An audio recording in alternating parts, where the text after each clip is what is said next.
اللہ تعالیٰ نے انسان کو اتنا علم نہیں دیا کہ یہ اپنے بنانے والے کو پہچانتا کہ کون ہے اور وہ مجھ سے کیا چاہتا ہے، تو کس شکل میں چاہتا ہے، یہ موت کیا چیز ہے، اس کے بعد کیا ہے۔ یہ بہت بڑے سوال ہیں جس پر اب بھی اربوں ڈالر خرچ ہو کے تحقیقات ہو رہی ہیں کہ ساری کائنات کا بنانے والا کون ہے، کیوں بنائی ہے، ہم نے کون سا درخواست دی تھی کہ ہمیں پیدا کیا جائے، اور اس ساری تخلیق سے وہ کیا چاہتا ہے۔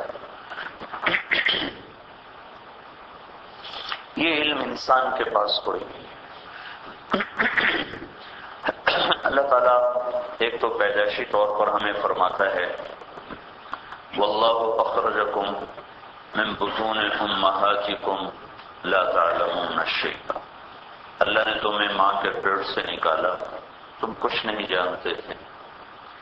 پھر ہر ایک نے کچھ نہ کچھ تو زور لگایا، ساری دنیا کے انسان تو نہیں پڑھتے، لیکن بہت بڑی تعداد ہے جو پڑھتی ہے، سیکھتی ہے۔ جس نے جو سیکھا، چاہے دنیا کا چاہے دین کا، چاہے وہ سائنس کا یا قرآن کا، جو بھی سیکھا، جس سے سیکھا، جس دور میں سیکھا، اس سارے کا نچوڑ اللہ نے ہمیں فرمایا ہے وَمَا أُوتِيتُم مِّنَ الْعِلْمِ إِلَّا قَلِيلًا، جو کچھ تمہیں دیا ہے، ملا ہے، جو کچھ تمہیں دیا گیا، جو کچھ تمہیں ملا۔ ایک تو اس لفظ پر غور فرمائیں کہ کہنے والا کہہ رہا ہے کسی نے دیا ہے، تم نے خود نہیں دیا ہے۔ وَمَا أُوتِيتُم، جو تمہیں دیا گیا ہے، تو دینے والا اور ہے، میں لینے والا ہوں، دینے والا کوئی اور ہے۔ جس نے دیا ہے وہ یہ کہہ رہا ہے إِلَّا قَلِيلًا، میں نے بہت تھوڑا دیا،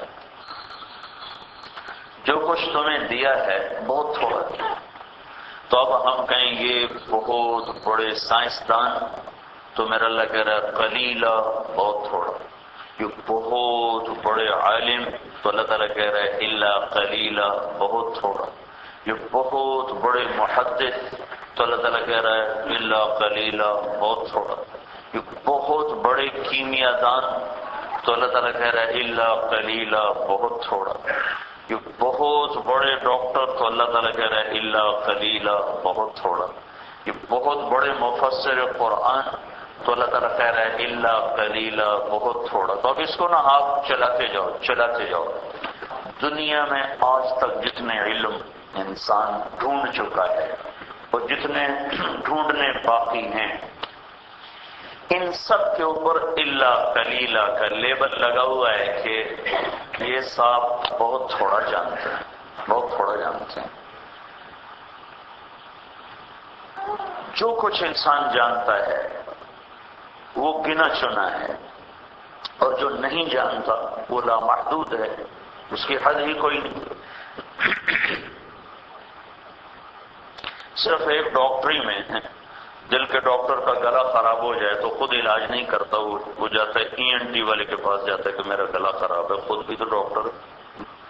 اور ENT والے کے دل کو کچھ پڑ جائے تو وہ کارڈیولوجسٹ کے پاس جاتا ہے، وہ خود ٹوٹیاں لگا کے نہیں بیٹھتا کہ میں اپنا علاج خود کر لوں۔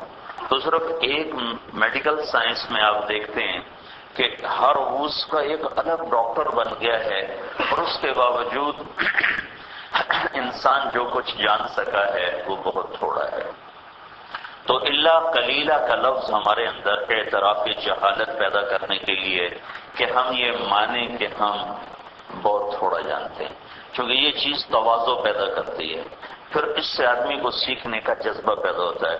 اور جب وہ یہ کہ ہم بڑے ویل ایجوکیٹڈ لوگ ہیں، تو اس سے بڑی حماقت کا بول کوئی نہیں، اور اس سے بڑی نادانی کا بول کوئی نہیں کہ انسان ناممکن ہے کہ وہ علم پر چھا سکے اور حاوی ہو سکے۔ ایک خود اللہ کا اعلان ہمیں کافی ہے، ایک ویسے تجزیہ کے طور پر میں عرض کرتا ہوں کہ ماں کے پیٹ میں بچہ 9 مہینے رہتا ہے، وہ 90 سال بھی وہاں رہے تو وہ ماں کے حقائق کو پا نہیں سکتا کہ وہ جز ہے، ماں کل ہے۔ اس نے جس جگہ پر پرورش پائی ہے وہاں اس کے پاس ایسا کوئی سبب نہیں ہے کہ وہ اپنی ماں کی حقیقت کو جان سکے۔ اس کائنات میں ہم 90 سال رہیں یا 90,000 سال رہیں تو ہم اس کائنات کے راز کو پا نہیں سکتے کہ اس نے ماں کی طرح ہمیں اپنے پیٹ میں گھیرے میں لیا ہوا ہے۔ ہمارے پاس جہاں ایسا کوئی سبب نہیں جمع ہو سکتا کہ ہم اس سارے نظام کو اس کو چھوڑیں، اپنے آپ کو سمجھ سکیں، یہ بھی ناممکن ہے کہ جب ہم اپنے آپ، آج کی سائنس جتنا اس کائنات کو سمجھنے میں کامیاب ہوئی ہے اتنا ہی یہ انسان کو سمجھنے میں ناکام ہوئی، کہ یہ انسان کو جب جاننا چاہتا ہے تو اس کے مردہ جسم پہ محنت کرتا ہے، مردہ سیل پر محنت کرتا ہے، اور انسان ایک زندگی ہے۔ بچے اے بھائی یا تو آپ چلے جاؤ، یہ اس کو دیکھ کے آ جاؤ، یا تھوڑا سا پیچھے بیٹھو۔ تو بھائیو، اعتراف جہالت علم کا راستہ ہے، جی میں کچھ نہیں جانتا، یہ اس کو آگے بڑھانے کا راستہ ہے۔ ہمیں سب پتہ ہے، ہم سب کچھ جانتے ہیں، یہ اس کی گراوٹ کا راستہ، اس سے یہ گرتا ہے۔ جب وہ کہتا ہے میں کچھ نہیں جانتا تو یہ اس کو آگے لے جاتی، چیز آگے لے جاتی، چاہے دنیا کا معاملہ ہو چاہے دین کا معاملہ ہو۔ امام احمد بن حنبل کو چھوڑو، اللہ کے رسول صلی اللہ تعالی علیہ وسلم کے سامنے اگر کوئی شخص آ کر بات رکھتا تھا نا اور آپ کو اس بات کا علم ہوتا تھا تو آپ اس سے ایسے سنتے تھے جیسے پہلی دفعہ نئی بات سن رہے ہیں، اس کو ظاہر نہیں ہونے دیتے تھے کہ مجھے پتا ہے۔ ہمارا تاثر بالکل اور ہو جاتا ہے، جو چیز ہمیں معلوم ہو وہ کوئی بتانے لگے تو ہمارا چہرہ فلیٹ، وہ پتہ ہے یار سانو کی آخری جانا سانو پہلے ہی پتہ ہے۔ تو ہمارا نبی جس کو اللہ کے بعد سب سے زیادہ اللہ نے علم دیا، آپ ایسے سنتے تھے جیسے آپ پہلی دفعہ اس سے بات سن رہے ہوں، اس کی حوصلہ افزائی کے لیے، دوسرا ہمیں تعلیم دینے کے لیے کہ انسان مرتے دم تک سیکھتا رہتا ہے، اس کا جتنا ہی علم بڑھ جائے اس کے آخر میں الا قلیلا، بہت تھوڑا ہے، الا قلیلا، بہت تھوڑا ہے۔ تو بھائیو، یہ اعتراف جہالت اور یہ حقیقت ہے کہ ہم جاہل ہیں۔ کائنات، وہ آئنسٹائن مرنے لگا تو اس سے کسی نے کہا تیرے جیسا سائنسدان بھی مر رہا ہے 1958 میں، تیرے جیسا سائنسدان بھی مر رہا ہے، تو کہنے لگا ایک راستہ ہے میری موت سے بچنے کا، کہ مجھے ٹائم اور کائنات سے باہر نکال دو تو پھر مجھے کوئی نہیں مار سکتا، مجھے وہاں پہنچا دو جہاں ٹائم نہ ہو، مجھے وہاں پہنچاؤ جہاں یہ باؤنڈری ختم ہو جائے تو پھر وہاں مجھے موت نہیں آئے گی۔ پر ٹائم سے تو صرف اللہ پاک، لا یشتمل علیہ زمان، اور کائنات سے صرف اللہ پاک ہے، لا یحویہ مکان، وہ لا زمان اور لا مکان ہے۔ کون ہے جو اس کے کناروں سے باہر نکلنے کا دعویٰ؟ خود میں نے ناسا کی ایک رپورٹ پڑھی کہ جو کچھ ہم نے دیکھا ہے وہ 3% میں سے دیکھا ہے، 97% اندھیرا ہے، نظر نہیں آتا ہے، 97% اندھیرا ہے، جس کو بلیک ہول کے نام سے کہتے ہیں، وہ اندھیرا ہے، نظر نہیں آتا، 3% نظر آتا ہے، اور وہ بھی پورا نظر نہیں آیا، کچھ نظر آیا ہے۔ وہ جو کچھ نظر آیا ہے اس کو صرف اگر گنتی کی جائے 1 2 3 4 5 6 7 8 9 10، صرف گنتی کرنے کے لیے 300 کھرب سال کی ضرورت ہے۔ یہ ان کی رپورٹ ہے، مجھے نہیں پتا سچ ہے کہ جھوٹ ہے، لیکن میں نے ان کے رسالے میں پڑھا 300 کھرب سال چاہیے صرف اس کو گننے کے لیے جو ہم نے آنکھوں سے دیکھا ہوا ہے، دوربینوں سے دیکھا ہوا ہے، اور اس میں کوئی بھی ایسی بات نہیں جو ناقابل یقین ہو۔ یہ حق ہے، یہ اتنی وسیع کائنات ہے کہ اس کو اللہ کے سوا کوئی نہیں جانتا ہے۔ لہذا پہلی بات کہ ہم جاہل ہیں، ہمیں کچھ آتا نہیں ہے، تو پھر ہم جو ہم بچوں کو نہیں صبح سے اٹھاتے چلو اسکول، صبح صبح قیامت آئی ہوئی ہوتی ہے ہر گھر میں، وہ رو کے ادھر چھپ رہا ہے، وہ اپنی کوئی اپنا بستہ چھپا رہا ہے کہ بستہ نظر نہ آئے اور میری چھٹی ہو جائے، کوئی اپنی یونیفارم چھپا رہا ہے کہ میری یونیفارم نظر نہ آئے میری چھٹی ہو جائے، اور ماؤں پکڑ پکڑ کے باتھ روم میں گھسا رہی ہیں، ناشتہ منہ میں ٹھونس رہی ہیں، گاڑی میں دھکا دے رہی ہیں، کیونکہ یہ جاہل ہے۔ اپنے جاہل ہونے کا کبھی بھی خیال نہیں ہے کہ میں بھی تو جاہل، میں بھی تو سیکھتا، میں بھی تو سیکھتا۔ موت تک انسان سیکھنے والا ہے۔ تو میرے عزیزو، میرے بھائیو، یہ جہالت ہمیں پکارتی ہے کہ کسی علم والے کو ڈھونڈو جو تمہیں زندگی کا مقصد بتائے، جو تمہیں اس مقصد تک پہنچنے کی راہیں بتائے، راستے میں آنے والے دشمنوں سے تمہیں خبردار کرے اور تمہاری منزل تک پہنچنا تمہارے لیے آسان کر دے۔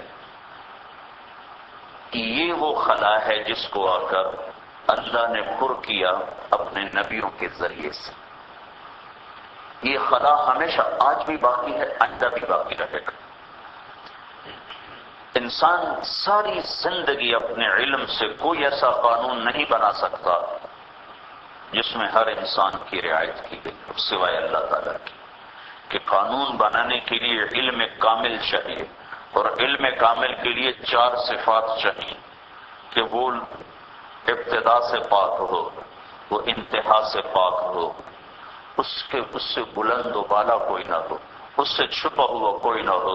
جس میں یہ 4 باتیں ہوں وہ یہ دعویٰ کر سکتا ہے کہ میں سب کچھ جانتا ہوں۔ اب کون یہ ہے؟ ہماری تو ابتدا بھی ہے، انتہا بھی ہے۔ یہ چھاتی ہمارے اوپر ہے تو ہم نے کس سے اوپر ہونا؟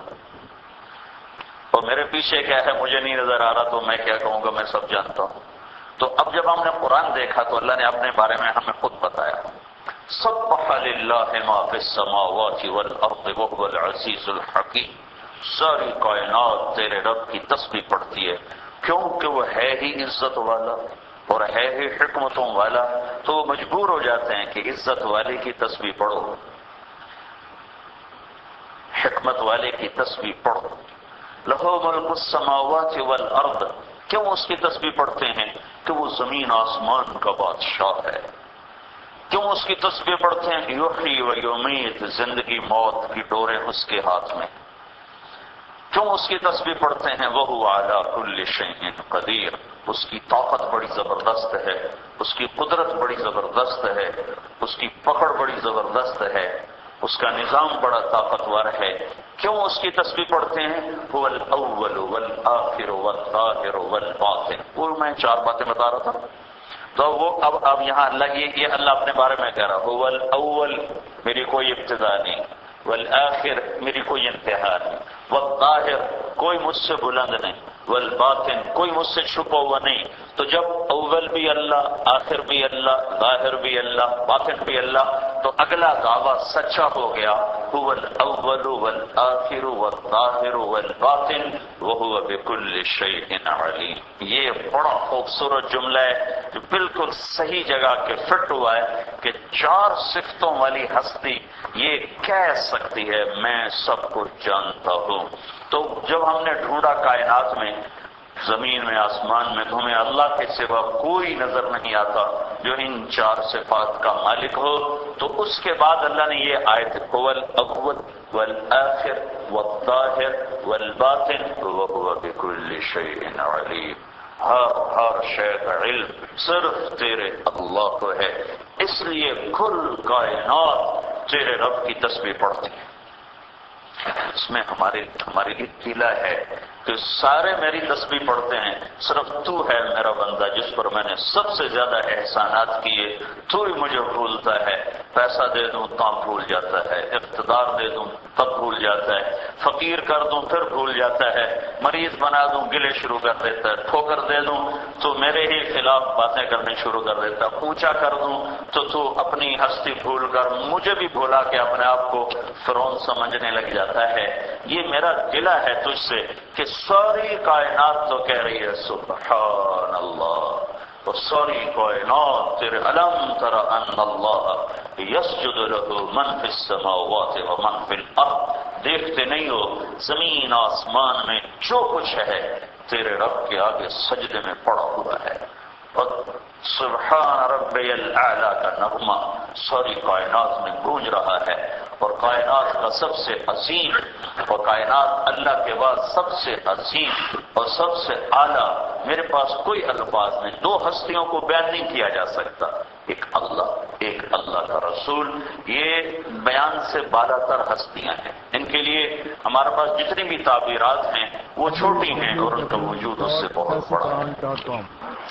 تو وہ سجدے میں سر رکھتے ہیں اور اتنا لمبا سجدہ کرتے ہیں کہ اما عائشہ کہتی ہیں کہ لگتا ہے اللہ کے نبی فوت ہو گئے، حرکت کوئی نہیں، اتنا بے حرکت سجدہ اور اتنا لمبا سجدہ کہ اما عائشہ پیچھے بیٹھ کے رو رہی ہیں کہ لگتا ہے اللہ کے رسول فوت ہو گئے۔ تو کل کائنات اللہ کے سامنے جھکی ہوئی ہے، اللہ ہے ہی ایسا کہ اس کے سامنے جھکا جائے، اللہ ہے ہی ایسا کہ اسی کی تسبیح پڑھی جائے، اللہ ہے ہی ایسا کہ اسی کے آگے فقیر بن کے ہاتھ پھیلاؤ۔ کتنی عجب بات ہے، سارے مجمع کے سامنے یوں ہاتھ پھیلائے کھڑا ہوتا ہے اور وہ عزت پا رہا ہوتا ہے، اور چھپ کے کسی سے مانگتا ہے تو اپنی نظروں میں بھی ذلیل ہو رہا ہوتا ہے، اور جس سے مانگ رہا ہوتا ہے اس کی نظروں میں بھی ذلیل ہو رہا ہوتا ہے۔ اللہ نے اس کو عزت بنا دیا۔ ہارون رشید بیت اللہ کا طواف کر رہا تھا، عمرے کے لیے آیا تھا، تو یوں ہاتھ اٹھا رہا تھا، یا ربنا یا ربنا، فقیر بن کے ہاتھ اٹھا رہا تھا، یا ربنا یا ربنا، کہ پکار تھی اس کی۔ اور ہارون کون تھا؟ جو بادلوں کو دیکھ کے کہتا تھا انت تیری حیث شئت وسیجبا الی خراجی، جاؤ جاؤ، بادلوں سے کہتا تھا جہاں مرضی برسو، دھرتی میری ہی ہوگی جہاں پہ برسو گی، ملک میرا ہوگا، جہاں جہاں برسو گے ملک میرا ہوگا۔ یہ اتنے بڑے دعوے والا یہاں طواف کر رہا تھا اور یوں ہاتھ اٹھے تھے اور بغلیں ننگی ہو رہی تھی، احرام بند ہو، یا ربنا کی پکار تھی۔ تو سفیان ثوری کہنے لگے انظروا الی جبار الارض کیف یتضرع الی جبار السماوات والارض، یہ زمین کے جابر کو دیکھو، کائنات کے جابر کے آگے کیسے ذلیل ہو گیا ہے۔ یہ ذلت عزت ہے، اور کسی سے چھپ کر بھی اپنی ضرورت بتاؤ تو اپنا ضمیر بھی آدمی کا مر رہا ہوتا ہے، اور اگلے کی نظروں میں بھی قد چھوٹا پڑ رہا ہوتا ہے، اور سارے مجمع کے سامنے اللہ کے آگے ہاتھ پھیلاؤ تو بھی عزت، چھپ کے پھیلاؤ تو عزت، مجمع میں پھیلاؤ تو عزت، دہائیاں دو تب عزت، چھپ کے سرگوشیوں میں پکارو تب عزت، آنکھوں سے پکارو تب عزت، دل کی دھڑکنوں سے پکارو تب عزت۔ اللہ کا در ایسا ہے جہاں ذلیل ہونا عزتوں کی سیڑھیاں چڑھنا ہے اور عزتوں کی معراج پر پہنچنا ہے، اور اس سے ہٹ کر ہر عزت آخر میں ذلت میں تبدیل ہو جاتی ہے۔ ہر عزت کا آخری انجام ذلت ہوتا ہے، اور ہر چڑھائی کا آخری انجام اترائی ہوتا ہے، اور ہر عروج کا آخر انجام سوال ہوتا ہے۔ اللہ وہ ذات ہے جس کے گرد ساری کائنات گھومتی ہے، اسی کے گرد انسان کو جب گھومتا ہے تو یہ اپنی منزل کو پہنچتا ہے، جب یہ اس کو کھو دیتا ہے تو یہ کٹی پتنگ ہے، اب اس کی کوئی منزل نہیں ہے۔ یہ وہ گاڑی جس کا ٹائر آرٹ کھل گیا پتہ نہیں کہاں جا کے ٹکر مارے۔ تو میرے بھائیوں بہنوں، اللہ نے ہمیں ہمارے اوپر کرم کیا۔ اس نے، میں جاہل تھا، میں سے مراد پوری کائنات، میں بھی پوری کائنات کے انسان، میں جاہل تھا تو میں جانتا نہیں تھا، میں جاننا چاہتا تھا میرا بنانے والا کون ہے، وہ مجھ سے کیا چاہتا ہے، مجھے کیوں پیدا کی ہے۔ تو میرے اللہ نے میرے اور اپنے درمیان ایک واسطہ کھڑا کیا، محمد رسول اللہ صلی اللہ علیہ وسلم، جس کو اللہ نے حبیب بنایا۔ حبیب ساری کائنات میں جیسے خود وحدہ لا شریک ہے، تو اس نے اپنا محبوب بھی ہی بنایا، اور پھر اس جیسا کوئی نہیں بنایا، پھر اس جیسا نہ کوئی ماں جنے گی نہ کسی آنکھ نے دیکھا ہے۔ حسان نے سچ کہا تھا، وَأَحْسَنَ مِنْكَ لَمْ تَرَ قَطُّ عَيْنِي وَأَجْمَلَ مِنْكَ لَمْ تَلِدِ النِّسَاءُ خُلِقْتَ مُبَرَّأً مِنْ كُلِّ عَيْبٍ كَأَنَّكَ قَدْ خُلِقْتَ كَمَا تَشَاءُ۔ اللہ کے نبی کے سامنے کھڑے ہو کر کہہ رہے ہیں، تیرے جیسے حسن والا میری آنکھ نے نہیں دیکھا، نہ کوئی آنکھ دیکھ سکتی ہے، وَأَجْمَلَ مِنْكَ، تیرے جیسی صفات والا کوئی ماں نہیں جل سکتی. خُلِقْتَ مُبَرَّأً مِنْ كُلِّ عَيْبٍ، ہر عیب سے آپ پاک پیدا ہوئے. كَأَنَّكَ قَدْ خُلِقْتَ كَمَا تَشَاءُ، آپ ایسے پیدا ہوئے جیسے آپ نے خود اپنے آپ کو چاہا ہو. یہ جو جملہ ہے كَأَنَّكَ قَدْ خُلِقْتَ كَمَا تَشَاءُ، ایک مصرع، پورا شعر نہیں، ایک شعر کا ایک حصہ ہے. آپ اس زمانے سے لے کر آج تک جتنی نعتیں لکھی گئیں اور جتنی زبانوں میں لکھی گئیں اور آئندہ جتنی لکھی جائیں گی، وہ ساری ایک پلڑے میں رکھ دی جائیں اور صرف یہ ایک مصرع ایک پلڑے میں رکھ دیا جائے تو اس کا وزن ان سب سے زیادہ ہے. یہ جو تخیل پیش کیا ہے حسان نے، یہ صرف وہی پیش کر سکتے تھے کہ دیکھنا اور سننا برابر نہیں. نور نبوت کو دیکھتے ہوئے بولنا اس کی طاقت اور ہے. کأنک قد خلقت کما تشاء، آپ ایسے پیدا ہوئے جیسے آپ نے اپنے آپ کو خود چاہا ہو. جیسے رب محمد روح محمد سے پوچھ رہا ہو، میرے حبیب تو بتا تجھے کیسے بناؤں. یہ بلندی ہے اس میں. تو بتا کیسے بناؤں تجھے، جیسا تو کہے گا ویسا بنا دوں گا. بنایا تو اللہ نے ویسا جیسا خود چاہا، لیکن یہ تخیل کی پرواز ہے کہ آپ تو ایسے بنے جیسے آپ نے خود اپنے آپ کو چاہا. تو میرے اور میرے رب کے درمیان واسطہ ہے. انہوں نے بتایا واللہ خلقکم من تراب، تمہارا بنانے والا اللہ ہے. اوسم. ثم، پھر کیا کیا؟ ثم من نطفت، پھر ایک گندا پانی ہے. پھر کیا کیا؟ ثم خلقنا النطفة علقة، پھر ایک جونک ہے. پھر کیا کیا؟ فخلقنا العلقة مضغة، پھر ایک لوتھڑا ہے. پھر کیا کیا؟ فخلقنا المضغة عظاما، پھر اس میں ہڈیاں ہیں. پھر کیا کیا؟ فکسونا العظام لحما، پھر اس پر ایک شکل بنائی ہے ہڈیوں پر. پھر کیا کیا؟ ثم انشأناه خلقا آخر، پھر اس میں روح ڈالی ہے اور اسے خوبصورت شکل دی ہے. پھر کیا کیا؟ ثم السبیل یسرا، پھر تمہارے آنے کا راستہ آسان کیا. مورس بکائی فرانس کا تھا، گائنیکالوجسٹ. اس نے جب یہ آیت پڑھی نا تو وہ مسلمان ہو گیا تھا. اس آیت کو پڑھ کر مسلمان ہوا کہ یہ تو آج کی سائنس نے دریافت کیا ہے کہ ماں کے پیٹ میں کن مراحل سے بچہ نکلتا اور بنتا اور ڈھلتا ہوا باہر آتا ہے. تو 1400 سال پہلے کون آدمی ہے جو اتنی باریک بینی اور اتنی تحقیق کے ساتھ کہہ رہے کہ یہ ہوا یہ ہوا یہ ہوا. وَلَقَدْ خَلَقْنَا الْإِنسَانَ مِنْ سُلَالَةٍ مِنْ طِينٍ ثُمَّ جَعَلْنَاهُ نُطْفَةً فِي قَرَارٍ مَكِينٍ ثُمَّ خَلَقْنَا النُّطْفَةَ عَلَقَةً فَخَلَقْنَا الْعَلَقَةَ مُضْغَةً فَخَلَقْنَا الْمُضْغَةَ عِظَامًا فَكَسَوْنَا الْعِظَامَ لَحْمًا ثُمَّ أَنشَأْنَاهُ خَلْقًا آخَرَ فَتَبَارَكَ اللَّهُ أَحْسَنُ الْخَالِقِينَ.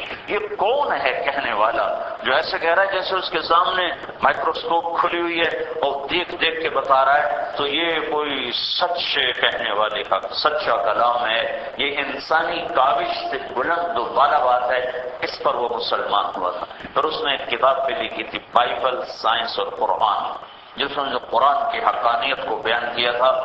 تو یہ عقدہ تو میرے حبیب نے اللہ کے ترجمان بن کے حل کیا کہ تمہارا خالق اور مالک اللہ ہے. کیا چاہتا ہے؟ کیوں پیدا کیا؟ وَمَا خَلَقْتُ الْجِنَّ وَالْإِنسَ إِلَّا لِيَعْبُدُونَ، اس لیے پیدا کیا کہ اس کے بندے بن کے زندگی گزار، اس کے غلام بن کے زندگی گزار. تو یہ مفت بیگار کیمپ ہے یا کچھ ملے ملائے گا بھی صحیح؟ مفت کی بیگار ہے یا کچھ دے گا بھی صحیح؟ ویسے تو اللہ کی قسم، اللہ کی قسم، اللہ ایک تھیلا نہ دیتا تو وہ اس قابل تھا کہ اسے پوجا جائے اور اس کی مان کے چلے جائے. اور ہمیں ایسے مار کے مٹا دیتا پھر دوبارہ ہمیں کبھی اٹھاتا نہ. جیسے ہم زیرو اور عدم تھے ایسے ہی ہم عدم اور زیرو ہوتے تو بھی اللہ اس قابل تھا کہ اس کی پرستش کی جاتی اور اسی کے آگے سر چھپایا جاتا. لیکن میں تو اس پہ قربان جاؤں. وہ خوشخبریاں سنا رہا ہے، ایک زندگی دوں گا تمہیں زندہ رہنے کی خواہش ہے. دیکھو یہ جو انسانی کمپیوٹر ہے اس کے اندر ناممکن کی تمنا پیدا نہیں ہوتی. جو انسانی دماغ ہے یہ ناممکن کی تمنا نہیں کر سکتا. ایک مثال دیتا ہوں. دیہاتی ان پڑھ یا انتہائی پڑھا لکھا حساب دان کبھی تمنا نہیں کر سکتا کہ ہائے کبھی 2 اور 2 5 ہو جائے. کوئی تمنا کر سکتا؟ یار کبھی دعا کرو یار 2 اور 2 5 ہو جائیں. اگر تیری عقل خراب ہے 4 ہی رانے 5 نہیں ہو سکتے. یہ کیونکہ یہ ناممکن ہے. ناممکن کی تمنا انسان کے ذہن میں نہیں اٹھتی. ٹھیک ہے نا؟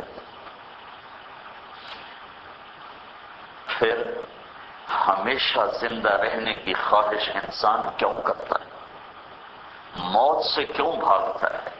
یہ کیوں چاہتا ہے زندہ رہوں اور زندہ رہوں اور زندہ رہوں؟ 80 سال کا بوڑھا بھی کہتا ہے جی دعا کرو صحت دی بادشاہی لگ جائے. میں کہ ہوں 80 سال تک بھوتائی بیٹھا ہے اور کی چاہیے حالے بھی بادشاہی کے مگر ٹر رہے ہیں. دعا کرو جی صحت دی بادشاہی ہو. تو ایک 80 سال کا آدمی بھی کہتا ہے میں نہ مروں اور ایک 18 سال کا نوجوان بھی کہتا ہے میں نہ مروں. اور وہ دیکھتا ہے کہ موت نے آج تک کسی کو نہیں چھوڑا. اجل ہی نہ چھوڑا نہ کسرا نہ دارا اسی سے سکندر صفات بہارا. ہر قلعے کے کیا کیا نہ حسرت ستارہ پڑا رہ گیا سب یوں ہی ٹھاٹھ سارا. جگہ جی لگانے کی دنیا نہیں ہے یہ عبرت کی جا ہے تماشا نہیں ہے. وہ بچا تو ہے نہیں آج تک. پھر زندہ رہنے کی تمنا کیوں اٹھتی ہے؟ ہمیں تو قرآن حدیث کافی ہے. میں اس کے ساتھ ساتھ آپ کو دنیاوی چیزوں جیسے ابراہیم علیہ السلام نے کہا تھا نا یا اللہ مجھے پکا یقین ہے کہ تو زندہ کرے گا. ہمیں صرف ویکھنا ہے ذرا وکھا تھا صحیح. وَلَكِنْ لِيَطْمَئِنَّ قَلْبِي یا اللہ مجھے پتا ہے تو زندہ کرے گا صرف ایک نمونہ تھا وکھا. تو اللہ نے کہا چل فخذ 4 من الطير فصرهن إليك ثم اجعل على كل جبل منهن جزءا ثم ادعهن يأتينك سعيا واعلم أن الله عزيز حكيم. اچھا تجھے دکھا دیتا ہوں 4 پرندے لے لے ان کو ذبح کر دے پھر ان کا قیمہ کر دے پھر ان کو اکٹھا کر دے پھر اس میں سے ایک حصہ ایک پہاڑ پر رکھ دوسرا دوسرے پہ تیسرا تیسرے پہ چوتھا چوتھے پہ اور ان کے سر ہاتھ میں پکڑ لے اور پھر ان کو آواز دے. تو دیکھے گا میں انہیں جوڑوں گا جمع کروں گا پھر ان کو اڑاؤں گا نہیں چلاؤں گا. یاتینک سعیا چل کے آئیں گے تاکہ تیری اچھی طرح تسلی ہو جائے کہ او آ رہا ہے.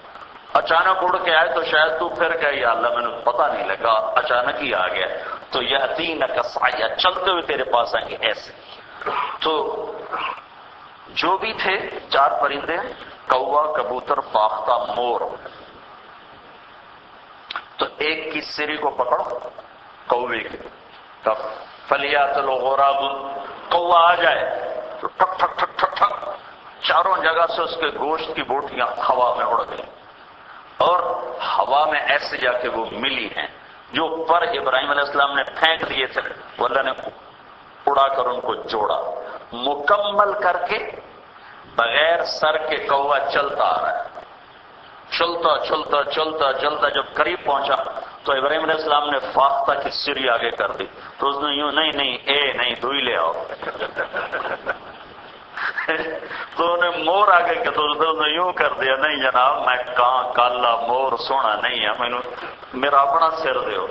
تو انہیں ہر سری فٹ کی یوں ہو جائے یوں ہو جائے. جب کوے کی سری کی تو ٹھک کر کے لگی اور وہ سامنے کھڑا ہو گیا کہا ابراہیم ٹھیک ہے کہا جی بالکل ٹھیک.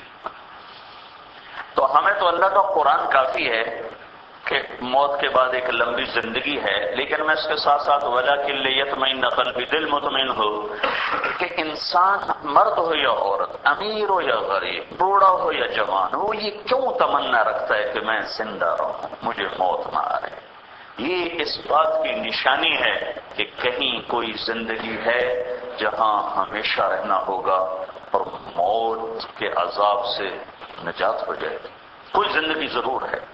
وہ اب اس زندگی تک پہنچنا اللہ تعالیٰ خود قرآن میں کہہ رہا ہے بَلِ ادَّارَكَ عِلْمُهُمْ فِي الْآخِرَةِ.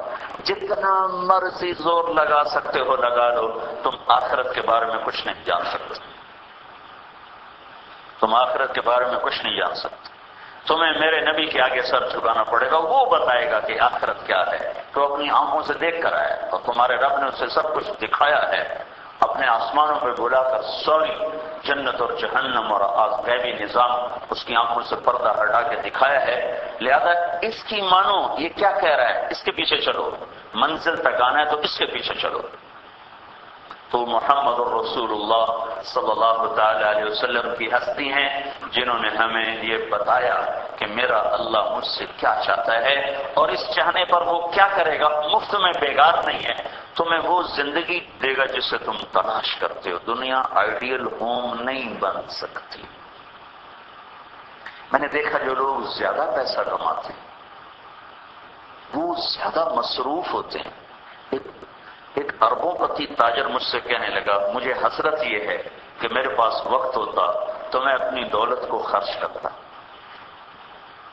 جب وہ اپنے کام کو بڑھا لیتا ہے تو پھر کام اس سے وقت مانگتا ہے، اس کو آزاد تو نہیں چھوڑتا، پھر اس میں ایسا پھنستا ہے کہ صرف ایک ذہنی خوشی ہوتی ہے کہ میرے پاس اتنی جائیداد ہے، میرے پاس کتنی دولت ہے، لیکن اس کے پاس وقت نہیں ہے کہ وہ اس سے نکل کر اپنے آرام سے کچھ مزہ کر سکے اور دن گزار سکے۔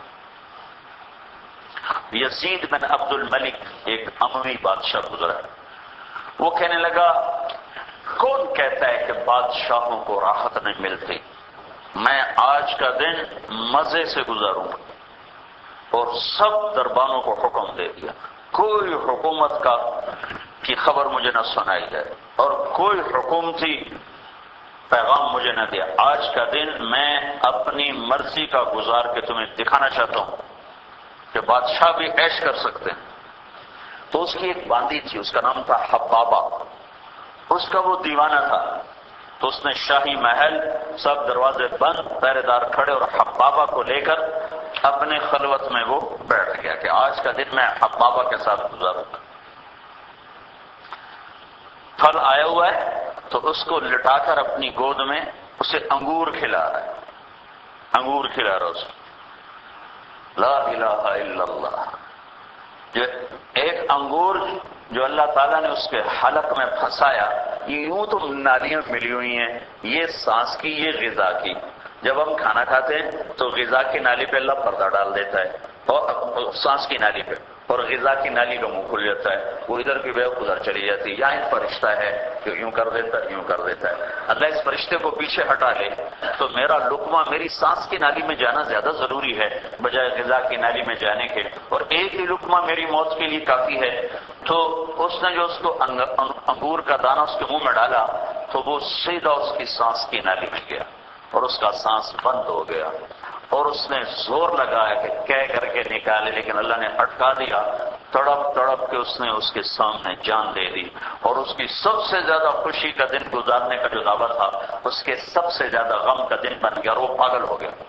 3 دن تو اس کی لاش کو دفن نہیں کرنے دیا، اور اس کے جسم جب گلنے لگا اور بدبو اٹھی تو زبردستی لوگوں نے اس سے چھین کر اسے دفن کیا، اور 14 دن بعد اسی پاگل پن میں مر گیا، اور اس کی 40 سال بھی عمر پوری نہیں تھی اس وقت۔ اللہ کو چیلنج کرنا کوئی آسان کام ہے؟ تو دنیا آئیڈیل ہوم نہیں ہے، آئیڈیل ہوم جنت ہے۔ اچھا اگر فرض کرو کوئی بنا لیتا، مثلا اول تو آج تک ایسا ہوا نہیں، لیکن ہم فرض کرتے ہیں ایک آدمی نے بنا لیا، موت کا کیا کرے گا؟ موت سے کیسے ٹکر لے گا؟ جب اس کو اٹھائے گی آئیڈیل ہوم سے پھر کیا کرے گا؟ 98 میں جماعت میں گیا تھا، امریکہ 4 مہینے کی جماعت تھی ہماری، تو میں نے ایک مضمون پڑھا کہ جو امریکہ کا سب سے مالدار آدمی ہے وہ آج کل بہت پریشان رہتا ہے، اور اس کی پریشانی کی وجہ یہ ہے، وہ یہ کہتا ہے میں 50 سال کا ہو گیا ہوں، پیچھے میری زندگی تھوڑی رہ گئی ہے، اب اس غم کا کون علاج کرے؟ اب ہوں سر پہ آ کھلوتی ہے، آئیڈیل ہوم تو بن گیا، ہوں موت نو کیویں کٹو، وہ کیسے نکلے؟ وہ تو سر پہ ہے۔ تو لہذا ہم اسے آئیڈیل ہوم کیسے بنائیں؟ اللہ کے نبی نے کی ایک روایت ملتی ہے کہ ایک بادشاہ نے گھر بنایا، بنو اسرائیل بہت عالیشان گھر بنایا، تو اس نے پھر نا اپنی رعایا کو، جیسے ہم اپنا گھر بناتے ہیں پھر لوگوں کو دعوت دیتے ہیں، کھانا کھلاتے ہیں برکت کے لیے، تو اس نے اپنی رعایا کو بلایا، بھائی کھانا کھاؤ۔ جب کھانا مکمل ہو گیا پھر اس نے لوگوں سے پوچھا میرا گھر کیسا ہے؟ کہا جی بہت اچھا، سب نے بڑی تعریف کی. 2 آدمی پیچھے بیٹھے تھے چپ. تو بادشاہ کی نظر پڑی تو اس نے کہا تم نہیں بولے ہو؟ کہا جی کوئی جان کی امان ہو تو عرض کریں. کہا ہاں بولو. کہا جی باقی تو سب کچھ ٹھیک ہے، جو انہوں نے بتایا ہے اس سے بھی اعلیٰ ہے جو کچھ لوگوں نے بتایا، لیکن اس میں 2 عیب ہیں، باقی سب ٹھیک ہے. کہ وہ کیا ہے؟ تو لوگوں کے بھی کان کھڑے ہو گئے، ابھی تک تو کسی نے کوئی عیب نکالا نہیں تھا. کہا جی پہلا عیب تو یہ ہے کہ اس گھر کا بنانے والا ایک دن یہ گھر چھوڑ کے چلا جائے گا، مر جائے گا. اور دوسرا عیب یہ ہے کہ ایک نہ ایک دن یہ گھر اجڑ جائے گا، باقی سب ٹھیک ہے. اسے کہ پیچھے کیڑی سے ٹھیک رہے گی، ہر جگہ ذرا تھا پیر چڑھے، پیچھے کی ٹھیک رہے گا، ہر جگہ مباح چڑھی. تو وہ کہنے لگا کوئی گھر ایسا ہے جس کا مالک نہ مرتا ہو اور وہ نہ اجڑتا ہو؟ کہا جی ہے. کہا کدھر ہے؟ کہا اس کے لیے بھی مرنا پڑتا ہے، وہ یہاں نہیں ہے، وہ موت کے بعد ہے، وہ جنت ہے. تو میرے بھائیوں میری بہنوں، اللہ مجھ سے کیا چاہتا ہے یہ ہم نہیں جانتے تھے. حضرت محمد صلی اللہ علیہ وسلم بیچ میں آئے، انہوں نے بتایا. اللہ کی چاہتوں میں سے ایک چاہت کو پورا کرنے کے لیے ابھی ہمارا یہ سفر ہے حج. اللہ کی چاہت میں لگ جانا، یا اللہ تو کیا چاہتا ہے. جیسے ہم دعائیں مانگتے ہیں نا، یا اللہ یہ کر دے، یا اللہ وہ کر دے، یا اللہ یہ دے دے، یہ بھی مانگنا ہے. لیکن میں ایک دعا آپ کو بتا رہا ہوں، اس کو بھی آپ نا اللہ سے مانگا کرتے ہیں. یا اللہ میں ہمیشہ تجھ سے اپنے ہی مانگتا رہا، یا اللہ تو مجھ سے کیا چاہتا ہے یہ بھی مجھے بتا دے، میں تیری چاہتوں کو پورا کرنے میں لگ جاؤں. یا اللہ یہ بھی تیری توفیق سے ہوگا. اس دعا کا نا یہ مسنون دعا کا آپ کو خلاصہ بتا رہا ہوں. اللہم وفقنی لما تحب وترضى. یہ اس کا میں آپ کو ترجمہ بتا رہا ہوں کہ آپ اللہ سے یوں مانگو کہ یا اللہ تو کیا چاہتا ہے، تیری تمنا کیا ہے، میں تجھے کیسے راضی کروں، میں کیسے زندگی گزاروں کہ مجھ سے تو راضی ہو جائے. یا اللہ مجھے اس کی بھی توفیق عطا فرما.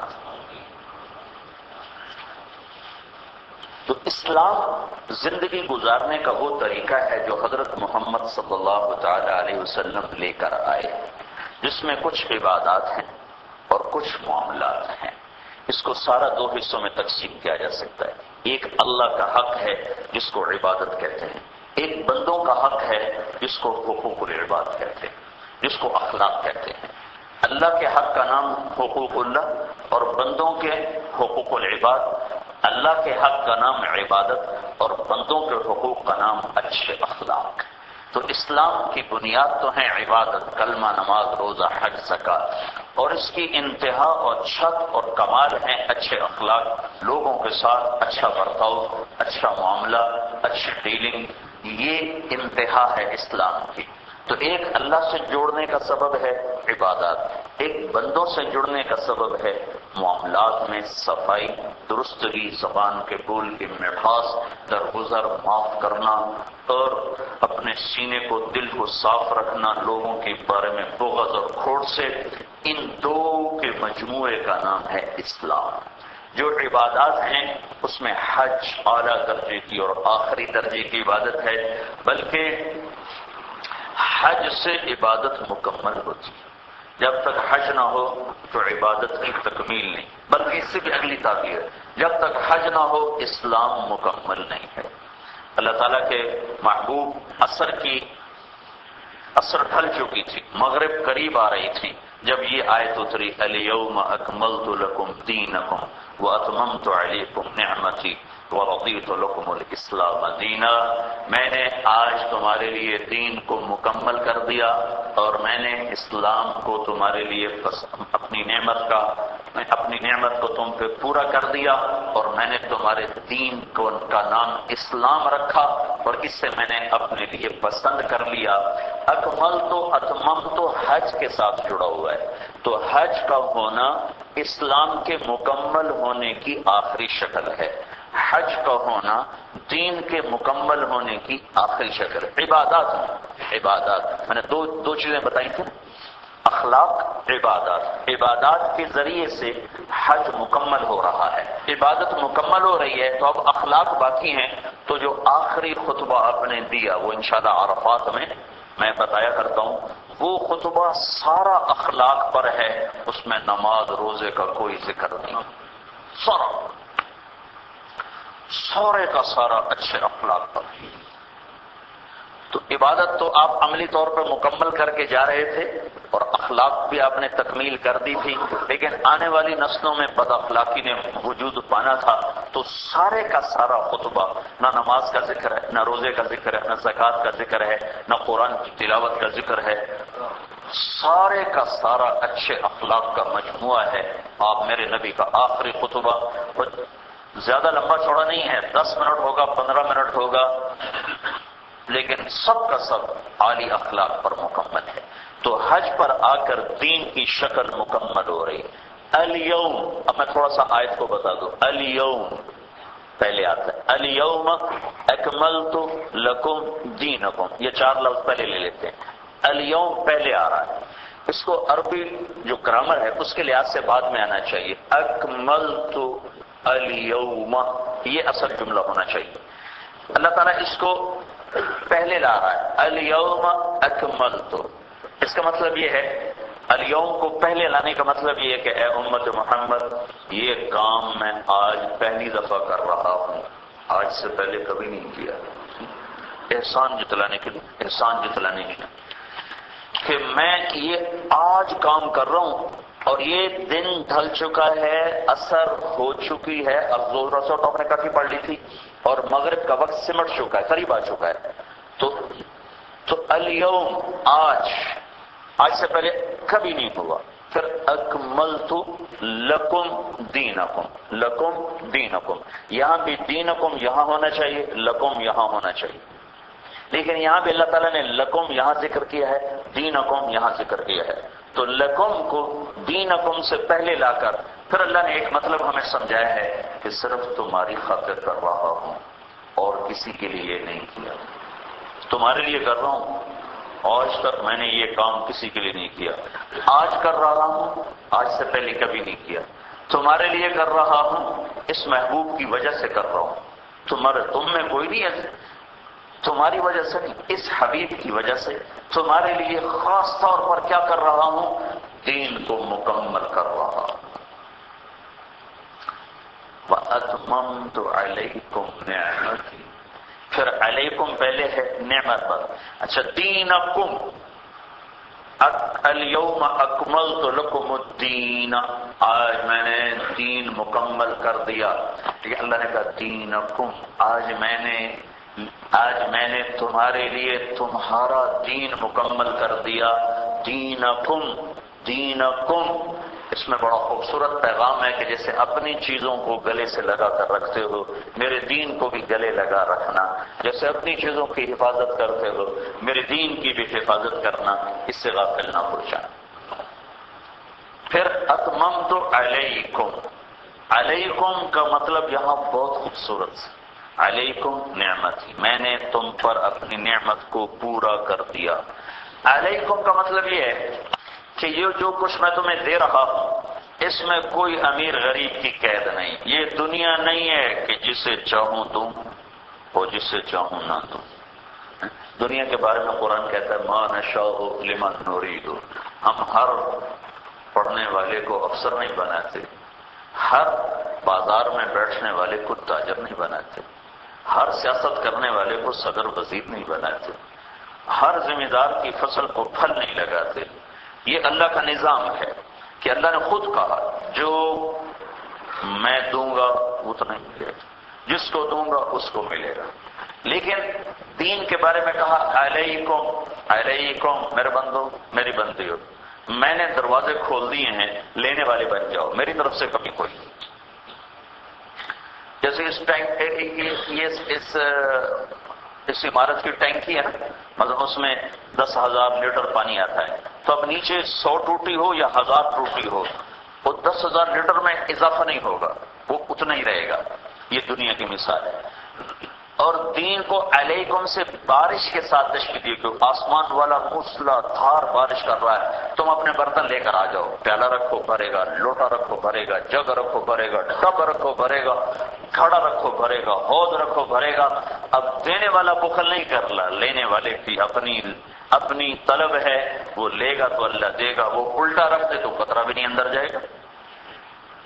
علیکم، آ جاؤ، بادشاہ بھی آ جاؤ، ضروری نہیں اللہ کو راضی کرنے کے لیے کہ تمہارے پھٹے کپڑے ہوں۔ سب سے محبوب جو اللہ کے محبوب کے ساتھی تھے، چاروں کو اللہ نے حکومت عطا فرمائی۔ جو سب سے محبوب ساتھی تھے نا، چاروں کے چاروں کو حکمران بنایا۔ اور جو ٹاپ لسٹ کے 10 آدمی ہیں، ابو بکر جنتی، عمر جنتی، عثمان جنتی، علی جنتی، یہ 4 تو حکمران بنے۔ زبیر جنتی، طلحہ جنتی، سعد جنتی، سعید جنتی، ابو عبیدہ جنتی، عبد الرحمن جنتی، یہ 6 اس کے ساتھ۔ ان میں ایک آدمی فقیر کوئی نہیں۔ ان میں ابو عبیدہ گورنر، اس میں سعد گورنر، اس میں طلحہ کہ بحری جہاز چلتے تھے امپورٹ ایکسپورٹ کے اس زمانے میں، اور اس میں زبیر جن کے 1000 غلام تھے، نوکر نہیں غلام، جو ان کے کھیت میں کام کرتے تھے۔ اس میں عبد الرحمن بن عوف جنہوں نے اربوں روپے مال دولت چھوڑا تھا۔ اس دور میں ان کے بیٹوں میں جب سونا تقسیم کر رہے تھے تو جو وہ آریاں ٹوٹ گئیں سونے کی، وہ سلوں کو کاٹتے کاٹتے آریاں ٹوٹ۔ اللہ کے نبی نے دعا دی تھی بس کہ اللہ تیری تجارت میں برکت دے۔ وہ ایسی بڑھی۔ ہاں لیکن ایک بات بتائے گا عبد الرحمن، تو ویسے سب سے آخر میں جنت میں آئے گا میرے ساتھیوں، ہے تو جنتی، ٹاپ لسٹ، 10 آدمی ٹاپ لسٹ، لیکن تو آئے گا سب سے آخر میں۔ تو وہ رونے لگے گا، جی کیوں؟ کہ تیرا حساب ہی اتنا لمبا چوڑا ہوگا کہ حساب دیتے تو سب سے آخر میں آئے گا میرے پاس۔ قیامت کا دیتا اللہ کچھ لوگوں سے کہے گا، فرشتے جاؤ بھائی انہوں نے حساب لو۔ وہ آئیں گے فرشتے، بھائی حساب دو۔ وہ کہیں گے سانو کی دیتا ہے، یہ حساب منگتا ہے، ہمیں کیا دیا تھا جس کا حساب لیتا ہے؟ تو وہ فرشتے آ جائیں کہ یا اللہ وہ تو یوں باتیں کر رہے تھے۔ تو اللہ تعالیٰ کہے گا ان کو بلاؤ، وہ آ جائیں گے۔ تو اللہ پوچھے گا ہاں بھائی کیا بات؟ کہ یا اللہ یہ تیرے فرشتے آئے تھے، حساب دو۔ تو ہم ان سے کہہ رہے تھے ہمیں دیا کیا تھا جس کا حساب مانگتا ہے؟ تو نے تو اوروں کو دیا، ہم تو دکھوں میں ہی پل پل گئے۔ تو اللہ تعالیٰ کہے گا میرے بندو اما انی لم اصب عنکم الدنیا لحبان بکم علیہ، میرے بندو میں نے تمہیں دنیا میں کراچی میں تنگی میں رکھا اس لیے نہیں کہ تم میری نظروں میں چھوٹے تھے، بل لأدخر لکم من کرامتی ھذا اليوم، آج میں تمہیں بڑی شان دینا چاہتا تھا، میں نے اس لیے دنیا کو پرے پرے رکھا تم سے، تمہارے قریب نہیں آنے دیا۔ لو یہ عزت کا تاج تمہارے سر پر ہے، اور یہ جنت کا دروازہ کھلا ہے، بے حساب چلے جاؤ، تمہیں کوئی نہیں پوچھنے والا۔ اللہ کی رضا ہے۔ آج کل اسلام کا تصور یہ ہے کہ بالکل غریب ماٹھا جڑا ہوگا نا وہ تو اسلام سے چل سکتا ہے، تو بڑا افسر تو چل ہی نہیں سکتا، بادشاہ تو چل ہی نہیں سکتا، یہ تو احمقانہ بات۔ میرا نبی رحمت للعالمین ہے، ساری کائنات کے لیے زندگی کا طریقہ لے کر آیا۔ رحمت للعالمین کا کیا مطلب ہے کہ ادنا فقیر سے لے کر اعلیٰ بادشاہ تک کو جنت، دنیا اور آخرت کی جنت کا راستہ اللہ کا نبی لے کر آیا، جو چلے گا تو اسے دیکھ۔ ان 10 میں کوئی فقیر نہیں، یہ سب اعلیٰ خاندانی لوگ ہیں، قریش، ان میں کوئی غیر قریشی کوئی، یہ اعلیٰ خاندان کے اور انتہائی مالدار لوگ، اور 4 تو حکمران بنے، 2 گورنر بنے۔ تو اللہ کا رسول ایک پاکیزہ زندگی لے کر آیا ہے جو سب کے لیے ہے۔ تو اتممت علیکم، فقیر راضی کرنا چاہتا ہے آ جائے، بادشاہ بننے کی ضرورت نہیں ہے، بادشاہ راضی کرنا چاہتا ہے۔ دیکھو نا نجار، جب حبشہ ایتھوپیا آج بھی افریقہ کا سب سے بڑا ملک ہے اور سب سے طاقتور ملک ہے ایتھوپیا، حبشہ، اور اس زمانے میں بھی حبشہ کا کیا مطلب تھا؟ صومال سارا، جبوتی سارا، حبشہ سارا، یہ پورا ایک ملک تھا حبشہ، اور حبشہ کا بادشاہ پورے افریقہ کا بادشاہ شمار کیا جاتا تھا، پورے افریقہ کا۔ کلمہ پڑا اپنے ہمارے نبی، جب وہ وفد گیا، مسلمان ہجرت کر کے گئے۔ آج کا جو ادیس ابابا ہے اس سے 700 کلومیٹر وہاں سے فاصلے پر نجاشی کا کیپٹل تھا، تو وہ وہاں مسلمان ہوا، اس نے لیکن نبی کا دیدار بھی نہیں کیا، اور اس کے چاروں طرف عیسائی ہی عیسائی ہیں، اور پر حقیقت کھلی جب حضرت جعفر نے تقریر کے اس نے کلمہ پڑھ لیا اور کہا میں تمہیں گواہ بناتا ہوں کہ میں اسی نبی کا کلمہ پڑھتا ہوں. جس دن وہ فوت ہوا ہے وہ کہاں فوت ہو رہا ہے؟ حبشہ میں. جبریل آ گیا یا رسول اللہ وہ نیک دل بادشاہ فوت ہو گیا ہے، آپ نے اس کا جنازہ پڑھنا ہے. میں کیسے؟ میں مدینے میں وہ حبشے میں کا یہ انتظام میں کرتا ہوں. کیوں؟ پر مارا، سارے پردے ہٹا کر نجاشی کا جنازہ سامنے کر دیا. آپ نے مسجد نبوی میں نجاشی کا جنازہ پڑھا کہ جنازہ آپ نے کہا جنازہ میرے سامنے پڑھو. اللہ نے زمین کی تنابوں کو سکیڑ کے سامنے کر دی. افریقہ کا بادشاہ ہو کر اتنی بڑی کامیابی لے کے جا رہا ہے کہ اللہ آپ نے صرف ایک ہی غائبانہ نماز جنازہ پڑھی اور وہ اللہ کے نبی کے لیے غائبانہ نہیں تھی، وہ نجاشی کی میت سامنے پڑی تھی. اور بیچ میں کتنے 1000 کلومیٹر کا فاصلہ ہے اور آپ افریقہ کے سب سے بڑے بادشاہ کا جنازہ پڑھ کر اس کو جنت کی بشارت دے رہے ہیں. تو ریڑھی والا ہو یا بادشاہ ہو، وہ گھر میں کام کرنے والی خاتون ہو یا وہ بادشاہ کی ملکہ ہو، میرا نبی طریقہ لے کر آیا ہے. اتممت علیکم نعمتی ورضیت لکم الاسلام دینا، میں نے اسلام تمہارا دین بنا دیا. اس کا ایک اہم رکن ہے حج، جس کی ادائیگی کے لیے اللہ تعالیٰ نے ہمیں یہاں پہنچایا ہوا ہے اور ہم اس سرزمین پر ہیں جہاں 1,24,000 نبیوں کے قدم پڑے ہیں. بنو اسرائیل کے نبیوں کا قبلہ تھا بیت المقدس. حج وہاں نہیں ہوتا تھا، حج کرنے ادھر ہی آتے تھے. ایک حدیث میں آتا اللہ کے نبی نے فرمایا جب موسیٰ علیہ السلام کہتے تھے لبیک اللہم لبیک، تو جواب میں اللہ تعالیٰ جواب دیتے تھے کہ میں حاضر ہوں میرا موسیٰ، میں حاضر ہوں. موسیٰ علیہ السلام جواب سنتے، اللہ موسیٰ علیہ السلام کہتے ہیں لبیک اللہم لبیک. یہ ایک جگہ ہے جعفہ، مدینے جاتے ہوئے تو وہاں جب آپ گزر رہے تو آپ نے کہا میں دیکھ رہا ہوں موسیٰ علیہ السلام احرام باندھے ہوئے اور زور زور سے تلبیہ پڑھتے ہوئے آ رہے ہیں. اور پھر دوسری جگہ آپ نے فرمایا جب موسیٰ کہتے تھے لبیک اللہم لبیک تو میرا رب جواب میں کہتا تھا لبیک یا موسیٰ لبیک، اے موسیٰ تیرا رب بھی حاضر ہے تیری پکار سننے کے لیے. تو 1.25 نبیوں نے اس وادی میں قدم رکھا ہے. ہر نبی یہاں حج کرنے آئے ہیں. بنو اسرائیل نے نمازیں پڑھی بیت المقدس ادھر منہ کر کے، ہمارے نبی نے بھی 18 مہینے ادھر منہ کر کے نماز پڑھی، لیکن حج یہیں ہوتا تھا. آدم علیہ السلام سے لے کر آج تک حج اسی وادی میں ہوا ہے. اور یہ مینا کی وادی میں ہر نبی کے نوحے اور ان کی فریادیں اور ان کے آنسو اس دھرتی میں گرے ہوئے محفوظ ہیں. اور کتنے نبی ہیں جو مسجد خیر کے دائیں بائیں ان کی قبریں ہیں اور یہیں وہ مدفون ہیں، اللہ ہی جانتا ہے کتنے ہیں، لیکن بہت سے انبیاء ہیں جن کی قبریں اس وادی میں ہیں. تو ہم ایک بڑے سفر میں ہیں. اللہ تعالیٰ سے خوب مانگا جائے کہ یا اللہ ہمیں ایسے گزارنے کی توفیق عطا فرما جیسے تجھے پسند ہے. حج زندگی میں ایک دفعہ ہوتا ہے. یہ ایسا فریضہ ہے جس کے بعد کوئی فرض نہیں جس سے میں اس کی کمی پوری کروں. ابھی ہم نے فجر پڑھی تھی نا صبح انشاء الحمدللہ، تو اگر اس میں کوئی کمی رہ گئی ہے نا اور اللہ نے ہمیں زندگی دی تو کل والی فجر موجود ہے، میں اس میں ذرا زیادہ زور دکھا کے اس کمی کو پورا کر سکتا ہوں. ابھی انشاءاللہ زور پڑیں گے. اس میں کوئی کمی رہ جاتی ہے تو میں آنے والی ظہر میں اللہ زندگی کرے تو اس کمی کو پورا کر سکتا ہوں. فرض کو فرض سے میں پورا کر سکتا ہوں. لیکن حج زندگی میں ایک دفعہ فرض ہوتا ہے پھر لوٹ کے کبھی نہیں ہوتا. پھر نفل اور فرض میں کیا فرق ہے؟ حضرت علی رضی اللہ تعالیٰ عنہ کا فرمان ہے کہ ایک فرض روزہ کوئی چھوڑ دے جان بوجھ کے، عذر سے چھوڑے پھر تو برابر ہے، قضا کرے گا تو پورا اجر ہے.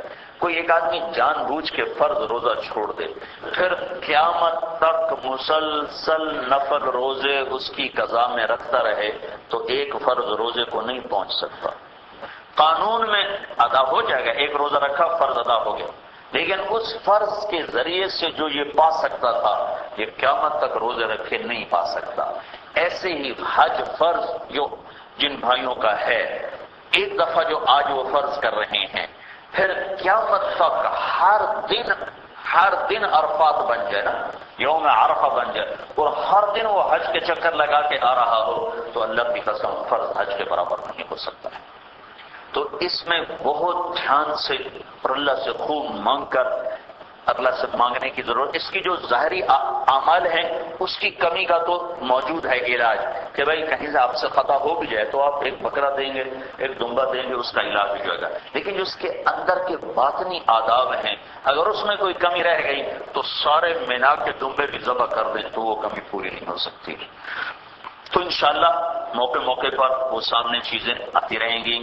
اللہ تعالیٰ ہمیں یہ خوب مانگے کہ یا اللہ ہمیں تو ایسا حج کروا دے کہ میں تجھے پسند آ جائے، اور اس میں یا اللہ ظاہراً باطناً جو تجھے جذبہ پسند ہے، جو تجھے نیت پسند ہے، جو تجھے عمل پسند ہے، جو تجھے طریقہ پسند ہے، یا اللہ وہ ہم سے کروا لے.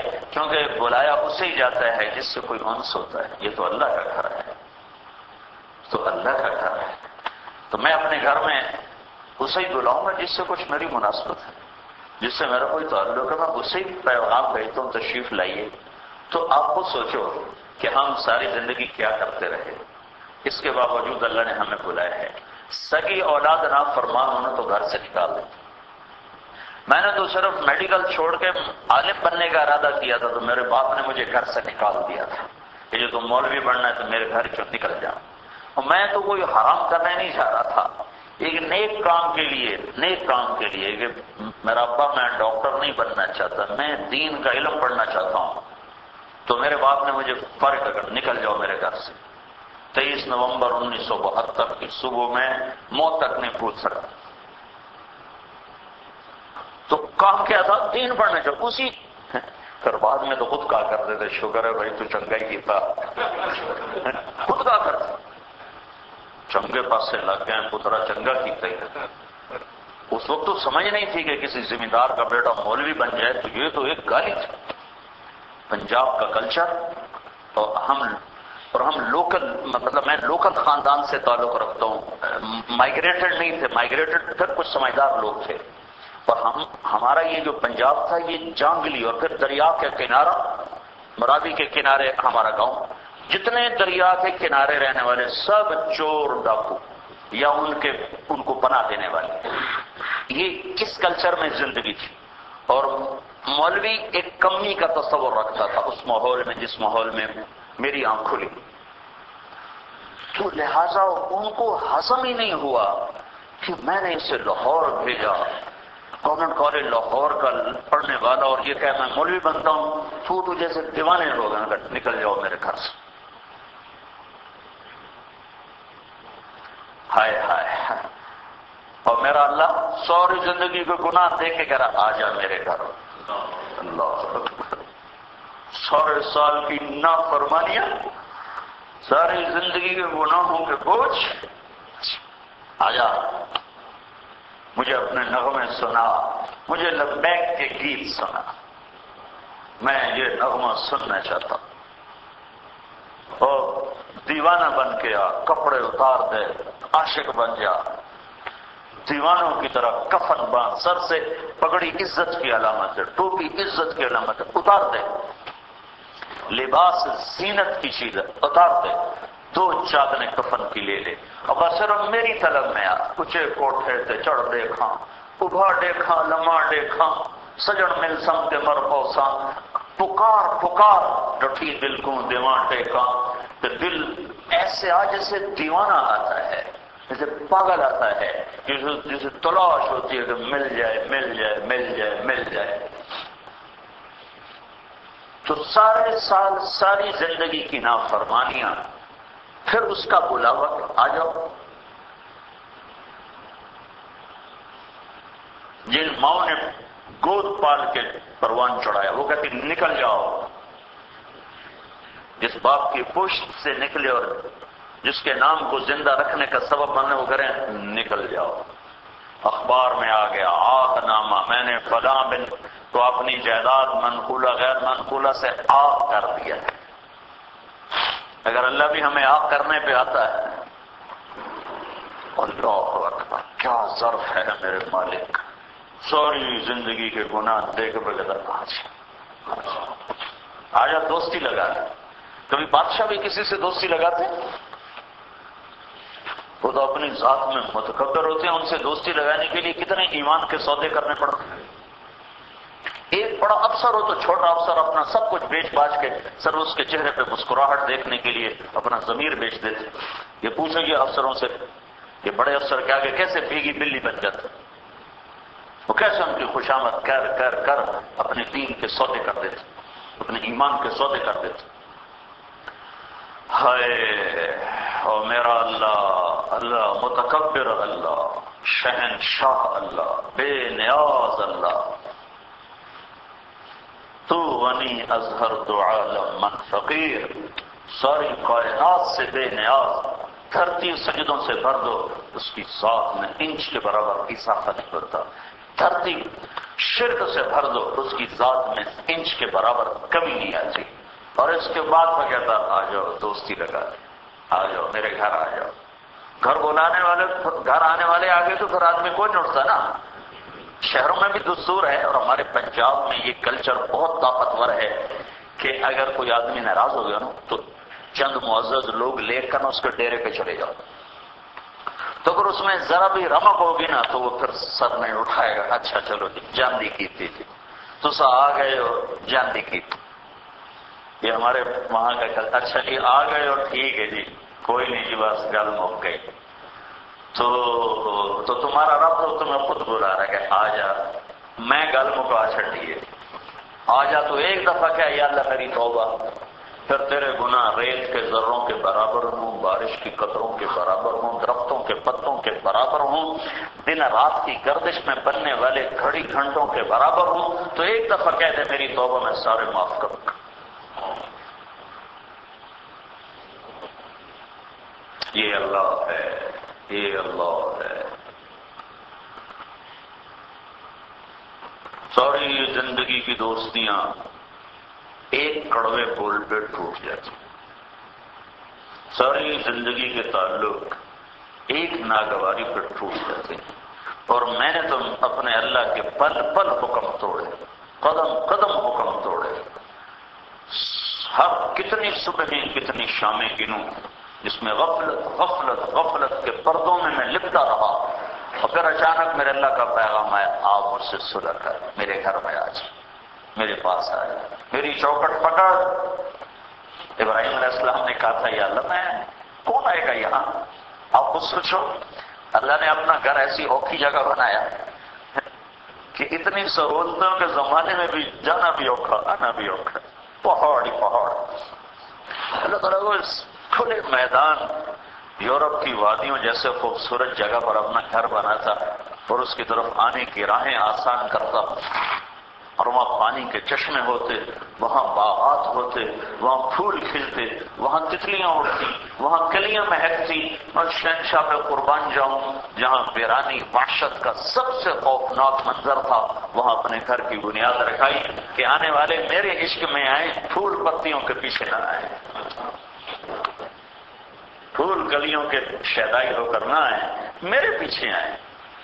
اس لیے تو وللہ سب سے خوبصورت آیت، نماز فرض ہوئی، روزہ فرض ہوا، زکوٰۃ فرض ہوئی، حج فرض ہوا، ایمان فرض ہے. لیکن اس میں جو فرضیت حج کی ہے ایسا خوبصورت جملہ کسی نے، اقیموا الصلاۃ، نماز پڑھو، حج فرض ہو، نماز فرض ہو، آتوا الزکاۃ، زکوٰۃ فرض ہو، کتب علیکم الصیام، تم پہ روزہ فرض ہے، آرڈر آیا، آرڈر، اقیموا الصلاۃ، آتوا الزکاۃ، نماز پڑھو، زکوٰۃ دو، کتب علیکم الصیام فلیصم، روزے تم پہ فرض ہیں، روزے رکھو.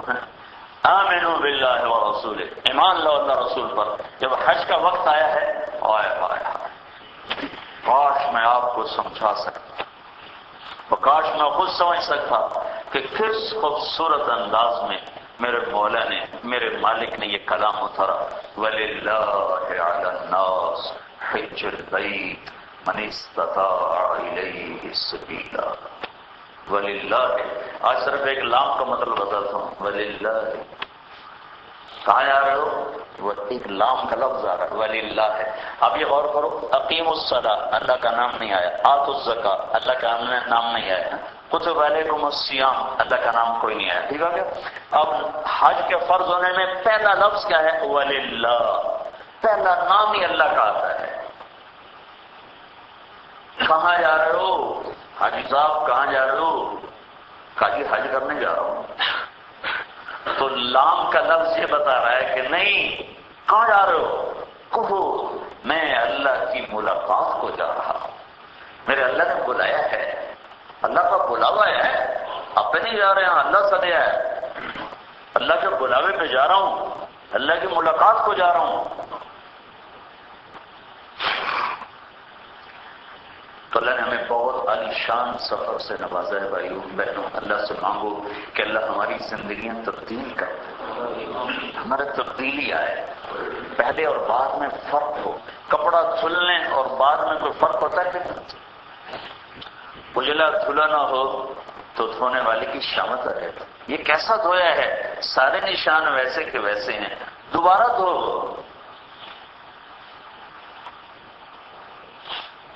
تو حج ایسا نہ ہو کہ اللہ کہے تو کیسے تھا، تیرے تو نشان ہی نہیں مٹے، میں نے تو تمہیں بلایا تھا کہ تمہیں اجلا کر دوں، تمہیں صاف کر دوں، تیرے دامن پہ کوئی دھبا نہ چھوڑوں، تجھے کیا ہو گیا؟ تو ویسے ہی واپس جا رہی ہے جیسے آئی تھی، تم تو ویسے ہی واپس جا رہے ہو۔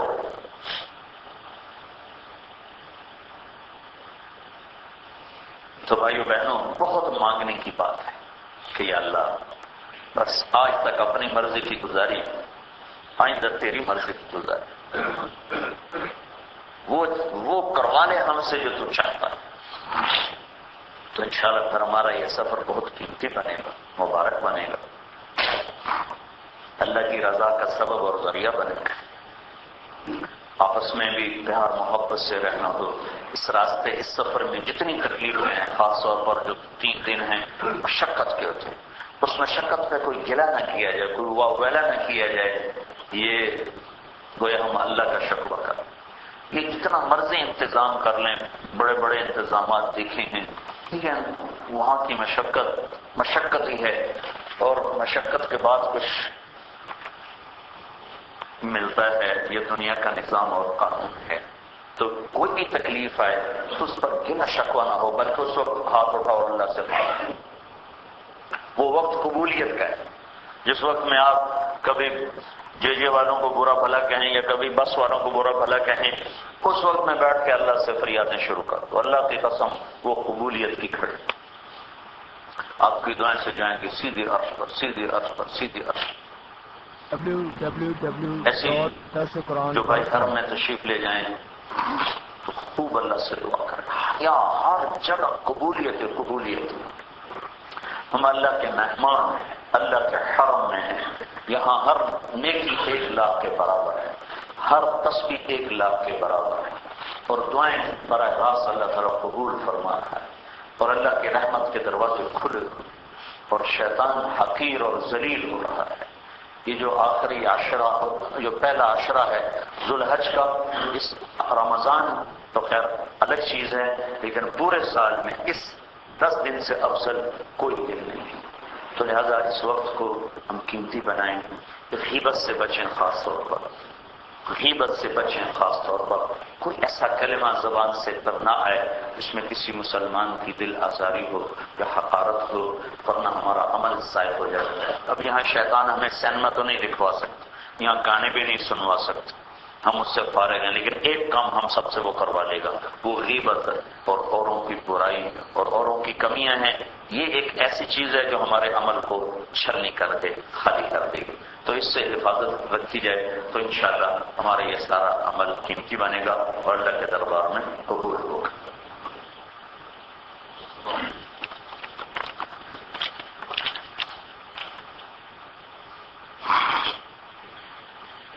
کچھ سوال ہیں؟ کیا حج کی صحیح کو پہلے کیا جا سکتا ہے؟ حج کی صحیح احرام باندھ کے ایک طواف کر کے اور اس کے بعد صحیح کر لیں تو حج کی صحیح مقدم ہو سکتی ہے، بہتر یہ ہے کہ بعد میں کرے، لیکن اگر کوئی کرنا چاہے تو پھر اس کو احرام باندھنا پڑے، وہ چاہے 6 کو، پھر اس سے احرام کی پابندیاں اس کے ساتھ شروع ہو جائیں گی۔ تو حج میں جو صحیح ہوتی ہے طواف زیارت کے ساتھ صحیح جڑی، انشاءاللہ حج کا طریقہ بھی عرض کریں گے۔ اور لوگ بھی باقی بھی آ جائیں جو آنے والے ہیں، کل تک آ جائیں گے.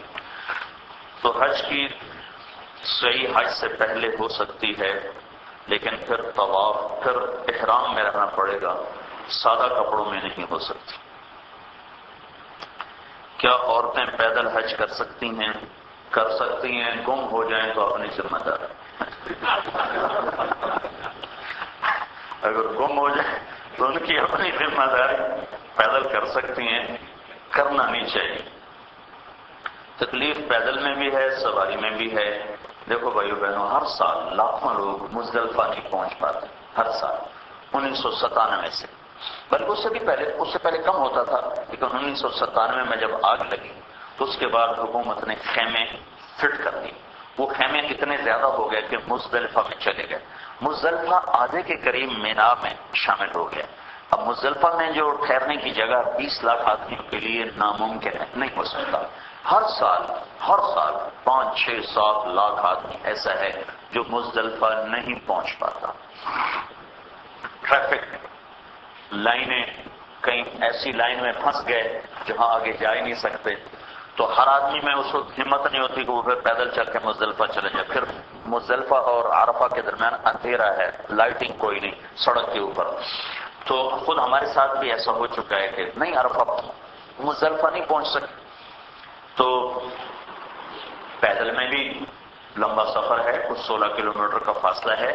جو مرد عورت چلنے کے عادی ہوں ان کے لیے تو مسئلہ نہیں ہوگا، لیکن جو چلنے کے عادی نہیں ہے، صرف ثواب کے لیے چلیں گے تو وہ پھر باقی اعمال سے رہ جائیں گے. بہتر یہ ہے کہ پیدل نہ کیا جائے. دم کب واجب ہوتا ہے؟ وہ بہت سے واجب کو چھوڑنے سے دم واجب ہوتا ہے. واجب کو چھوڑ دینے سے دم واجب ہو. جو چیزیں واجبات میں ہیں ان کو کوئی چھوڑ دے تو دم واجب ہوتا ہے. وہ زیادہ نہیں ہے، کچھ ہیں تو انشاءاللہ بعد میں اس کی تفصیل بتا دیں. حج کے موقع پر کون سا کلام کب پڑھنا ہے؟ حج کے موقع کے لیے کوئی مخصوص کلام نہیں ہے. ایک بات عرض کروں، دعا الفاظ کا نام نہیں ہے، دعا کیفیت کا نام ہے. کیفیت کہ ایک فقیر کی التجا جیسے ہوتی ہے نا، اس کا نام ہے دعا. اس کے لیے نہ کوئی الفاظ شرط ہیں نہ کوئی تعبیرات شرط ہیں. ہاں، اس کے لیے فقیرانہ کیفیت کا ہونا ضروری ہے.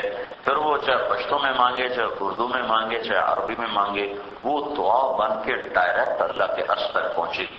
باقی کاپی ہاتھ میں لے کر، کتاب ہاتھ میں لے کر پڑھتے چلے جانا، اس کا اجر تو ملتا ہے لیکن وہ دعا نہیں بنتی. دعا تو ایک کیفیت ہے، جب وہ طاری ہو جائے تو اس میں آپ جو مانگیں گے وہ آپ کو ملے گا. باقی حج کے لیے کوئی دعا، کوئی کلام مخصوص نہیں ہے. میرے نبی کو پتا تھا میری امت اکثر پڑھی ہوئی نہیں ہے، تو آپ نے کوئی مخصوص ورد نہیں بنایا حج کے لیے. کوئی مخصوص ورد نہیں بنایا حج کے لیے. یہ توازن کتاب لے کر پہلے چکر کی دعا، دوسرے چکر کی دعا، تیسرے چکر کی دعا، اور وہ اتنی غلط پڑھ رہے ہوتے ہیں، اتنی غلط پڑھ رہے ہوتے ہیں، اور پھر ان کو کوئی پتہ نہیں بھی کسی عورت میں ٹکر لگ رہی ہے، کسی بوڑھے میں ٹکر لگ رہی. انہوں نے کتاب تے نظر ہوں پاویں اگلے نو رگڑنے تے پاویں پچھلے انہوں نے رگڑ دے. لہذا یہ پہلے چکر کی دعا، دوسرے چکر کی دعا، تیسرے چکر کی دعا، یہ کہیں سے ثابت کوئی نہیں ہے. ذکر کرو، تلاوت کرو، دعا مانگو عربی میں، اپنی زبان میں، جیسے بھی مانگو گے اللہ تعالیٰ قبول کرے گا. لیکن کوئی صرف رکن یمانی سے لے کر اور حجر اسود تک ایک چھوٹی سی دعا، اللہم انی اسألک العفو والعافیۃ فی الدنیا والآخرہ، ربنا آتنا فی الدنیا حسنۃ وفی الآخرۃ حسنۃ وقنا عذاب النار. یہ ایک دعا اللہ کے نبی نے مانگی ہے رکن یمانی سے لے کر حجر اسود تک. بس یہ چھوٹی سی دعا ہے. اگر پہلا جملہ نہ یاد رہے تو قرآن کی دعا تو عام ہے، ربنا آتنا فی الدنیا حسنہ وفی الآخرۃ حسنۃ وقنا عذاب النار، وہی مانگی جا سکتی ہے. باقی کوئی دعا مخصوص نہیں، نہ سعی میں، نہ طواف میں، نہ عرفات میں، نہ مزدلفہ میں، نہ مینا میں. جن لوگوں کو گھبراہٹ ہے رش سے، وہ کچھ پڑھ سکتے ہیں ڈر کے لیے. اس کا تو کوئی علاج نہیں ہے، بس استغفار ہی کرو۔ طواف زیارت اور اس کی سعی 12 تاریخ کی مغرب سے پہلے اس کے بعد بھی ہو سکتی ہے، لیکن پھر وہی وہ دم والی بات آ جائے، دم آئے گا۔ لیکن کوئی معذور ہو جاتا ہے، کوئی بیمار ہو جاتا ہے، تو پھر اس کے لیے بغیر دم کے بھی ٹھیک، بشرطے کہ عذر ہو اور وہ نہ بیمار ہو جاتا ہے، بخار ہو جاتا ہے، کوئی اور تکلیف ہو جاتی ہے، وہ نہیں 12 کی شام تک کر سکتا، اگر عذر لاحق ہو جائے پھر بعد میں بھی اگر کرے گا تو دم نہیں۔ مینا کے میدان میں بال کاٹنا ضروری نہیں، جہاں بھی موقع ملے بال کاٹنا، اور غسل بھی اس کے بعد واجب نہیں ہے، موقع مل گیا تو غسل کر لے، کپڑے بدل لے، ورنہ وضو سے بھی کام چل سکتا ہے۔ حرم کی نماز اور حرم سے باہر کی نماز میں فرق ہے۔ ہم حدود حرم میں ہیں، ایک تو ہے حرم بیت اللہ کی مسجد، وہاں کی نماز، ایک ہے حرم۔ حرم ایک انڈے کی شکل، جیسے نا انڈا نہیں، آم، جیسے آم کی شکل ہوتی ہے، یہ یوں ایسے کر کے ایک گول دائرہ ہے، یہ اللہ نے باؤنڈری لگوائی، اس کے حکمت اللہ جانتا ہے۔ اس جدے کی طرف زیادہ لمبا فاصلہ ہے، جدے کی طرف جاتے زیادہ فاصلہ ہے، یہ جدھر ہم بیٹھے ہوئے ہیں ادھر کم فاصلہ ہے، تو وہ ایک ایسے بیضوی سی شکل ہے، آم کی شکل سمجھ لیں، بلیک بورڈ ہوتا تو میں آپ کو ایسے بنا کے دکھاتا۔ یہ حدود حرم ہے، اس کے اندر جہاں بھی کوئی نماز پڑھے گا یا تلاوت کرے گا یا ذکر کرے گا وہ 1 لاکھ کے برابر ہے۔ البتہ حرم شریف جو مسجد ہے اس کی فضیلت الگ ہے، لیکن 1 لاکھ کا جو اجر ہے وہ بیت اللہ کے ساتھ خاص نہیں، حدود حرم کے اندر جہاں بھی آپ ہیں تو آپ کے لیے وہی اجر لکھا جائے گا جو اللہ کے نبی نے 100,000 حسنہ کا حکم تھا، تاکہ جو بشارت سنائی کہ ایک نیکی 1 لاکھ کے برابر ہے۔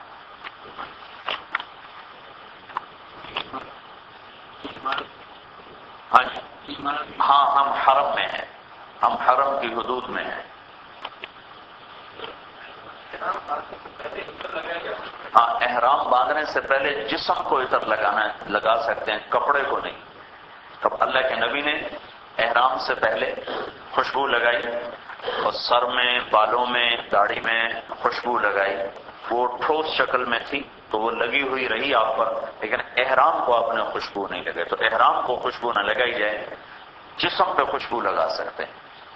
مقامی امام کے پیچھے تو ہم نے 4 ہی پڑھنے، باقی جو 15 دن سے کم جن کا قیام ہے وہ مسافر ہیں، وہ 2 رکعت پڑھیں۔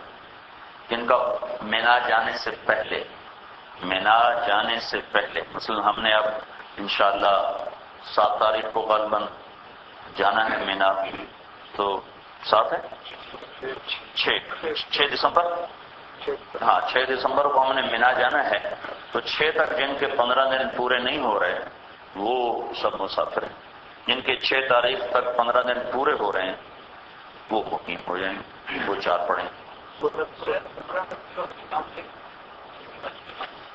جب آدمی احرام میں ہوتا ہے تو عمرے کا ہو یا حج کا ہو، اس میں خوشبو لگانا، اس میں بال کٹانا، اس میں ناخن کٹوانا، اس میں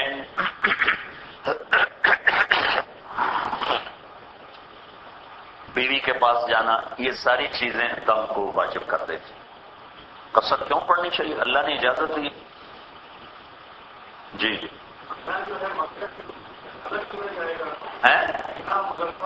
الگ ہے، جب تک یہ ایک انتظامی چیز ہے، جب تک یہاں کی حکومت اور یہاں کی جو ذمہ دار لوگ ہیں جب تک وہ یہ اعلان نہیں کرتے اس وقت تک وہ باہر ہے۔ اب یہ کیسے تشویش چل رہی ہے کہ مینا مکے میں داخل ہو چکا ہے لہذا نمازیں پوری پڑھیں، آپ اس پر سہولت کو اختیار کریں۔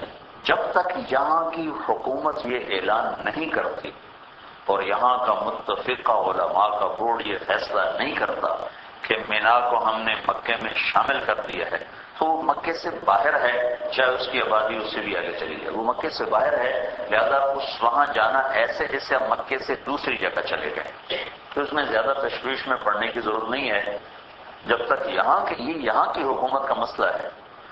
جی اب تو اس کے سوا چارہ ہی کوئی نہیں، کیا کریں،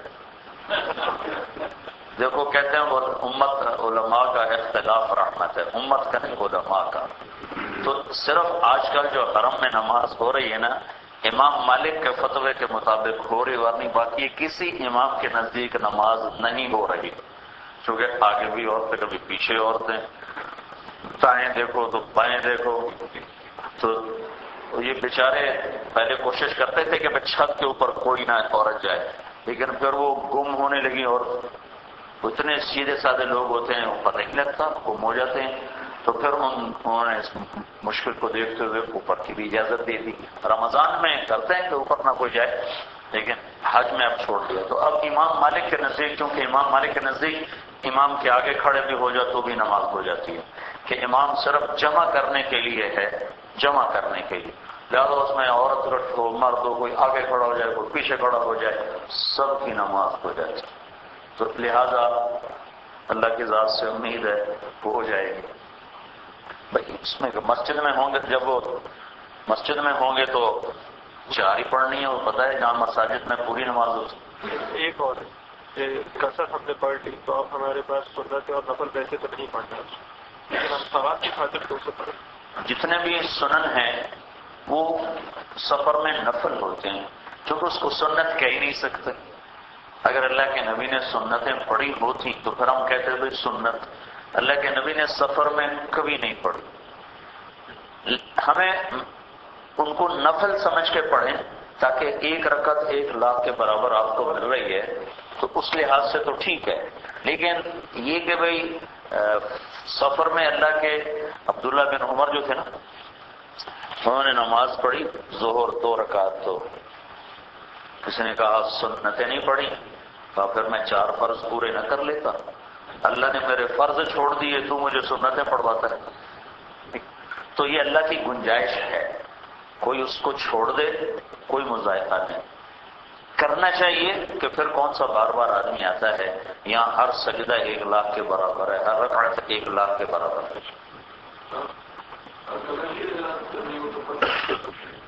بھائی کوئی حج کی بات،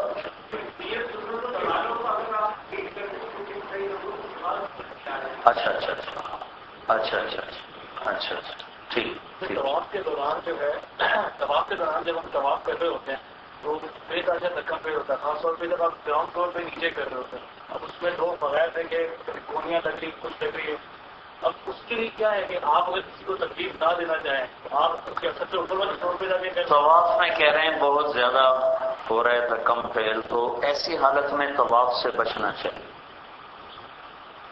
طواف کی بجائے نماز پڑھے، نفل پڑھے، تلاوت کرے، وہ زیادہ بہتر ہے۔ جب عورتوں سے ٹکراؤ ہو رہا ہو اور بہت زیادہ رش ہو رہا ہو تو طواف سے گریز کرنا چاہیے، یا پھر اگر اللہ نے ہمت دی تو چھت پہ کرے، وہاں کھلی جگہ ہوتی ہے تو وہاں یہ خطرہ نہیں ہوتا، نیچے طواف سے بچنا چاہیے، کوئی فرق نہیں، انشاءاللہ اوپر زیادہ اجر ملے گا۔ ہر قدم طواف کے ہر قدم پہ 70,000 نیکیاں ہیں، تو طواف کے ہر قدم، تو اوپر جاؤ ایک ہی طواف 3 میل ہے اکٹھا۔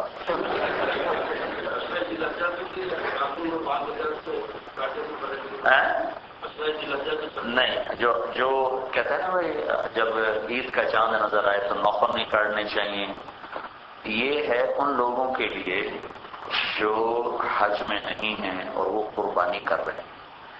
جو حج میں ہے اسے احرام سے پہلے احرام کی تیاری میں ناخن کاٹنا اور بال کاٹنا یہ مسنون ہے، تو یہ پابندی ہمارے لیے نہیں ہے، احرام باندھنے والوں کے لیے۔